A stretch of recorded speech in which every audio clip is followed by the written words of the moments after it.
শতভিসা education YouTube চ্যানেলে তোমাদের প্রত্যেককে স্বাগত। আজকে আমরা কাউন্সেলিং রুল নিয়ে একটি ইম্পর্টেন্ট টপিক আলোচনা করব। এই টপিক নিয়ে আমরা বহু পূর্বে এসএলএসটি ইন্টারভিউ 2025 বলে যে প্লেলিস্ট আছে সেখানে ভিডিও দিয়েছিলাম এবং সেখানে জানিয়েছিলাম যে ফিমেল ক্যাটাগরির ক্ষেত্রে কোন কোন স্কুল চয়েস করার সুযোগ পাবে। সেটা হতে পারে মেন লিস্ট বা ওয়েটিং লিস্ট। প্রত্যেককে ভালো করে বুঝে নাও, তাহলে তোমাদের এই সমস্যাটা হবে না। কারণ তোমরা অন্য জায়গায় অন্য কিছু শুনতে পারো, কিন্তু কাউন্সেলিংয়ের আগে আমি বলেছিলাম নিয়মটা এবং বর্তমান সময়ে সেটাই হচ্ছে, তাই তোমাদেরকে জানিয়ে দিচ্ছি। এক নম্বর হচ্ছে একটা ফিমেল যার সিঙ্গেল র্যাঙ্ক আছে, একটা ফিমেল যার মাল্টিপল র্যাঙ্ক আছে।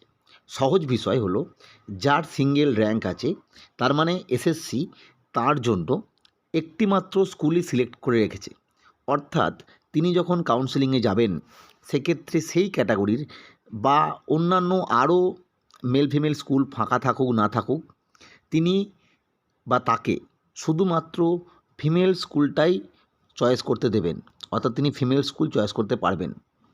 ওপেন কাউন্সেলিং মানে আমি আগেও বলেছিলাম, ওপেন কাউন্সেলিং মানে এরম নয় যে ফিমেল মানেই দুটো চয়েস করতে পারবেন। ফিমেল মানেও একটা এবং মেল মানেও একটা। শুধুমাত্র যে সমস্ত ফিমেল মাল্টিপল ক্যাটাগরিতে আছেন তাদের নাম, অর্থাৎ একজন ফিমেল মাল্টিপল ক্যাটাগরিতে আছেন মানে তিনি, তার নাম মেল ফিমেলেও আছে আবার ফিমেলেও আছে। ফলে তোমরা যদি কম্বাইন্ড মেরিট লিস্টে দেখো সেখানে দেখবে এই যার নাম দুটোতে আছে তার নামে দুটো সিরিয়াল, একই সিরিয়াল দুবার লেখা আছে পরপর নামটা।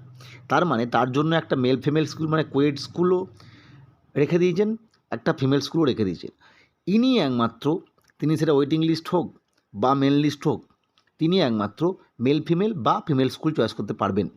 তাকেই দুটো স্কুল চয়েস করতে দেওয়া হবে, শুধুমাত্র ফিমেল মাল্টিপল র্যাঙ্ক।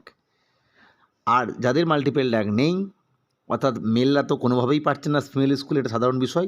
ফিমেলরাও যাদের সিঙ্গেল র্যাঙ্ক তারা শুধুমাত্র ফিমেল স্কুলই পাবেন, মেল লিস্ট হোক বা ওয়েটিং লিস্ট হোক। যদি এক্ষেত্রে কারুর মনে কোনো সংশয় থেকে থাকে তারা যারা কাউন্সেলিংয়ে গিয়েছিলেন তাদের জিজ্ঞাসা করে নিতে পারেন, বা আমরা এসএলএসটি 2025 বলে যে প্লেলিস্ট আছে সেখানে আমরা দেখিয়েছিলাম যে যদি কোনো ফিমেল ক্যাটাগরি যার সিঙ্গেল র্যাঙ্ক রয়েছে তিনি যদি এই মেল ফিমেল স্কুল তাকে দেখানো হয় এবং তিনি মেল ফিমেল স্কুল চয়েস করে নেন, তাহলে কিন্তু দেখা যাবে পরবর্তী ক্ষেত্রে মেল ফিমেল যাদের র্যাঙ্ক রয়েছে, মেল পার্সন যারা রয়েছে তারা কিন্তু আলটিমেট র্যাঙ্ক থাকা সত্ত্বেও, অর্থাৎ মেন লিস্টে নাম থাকা সত্ত্বেও চাকরি পাবে না। সেটা আমরা কিন্তু প্রমাণ দিয়ে একদম ডিটেলসে একটা ক্যালকুলেশনের মাধ্যমে দেখিয়েছিলাম, চাইলে তোমরা সেই ভিডিওটা দেখে নিতে পারো।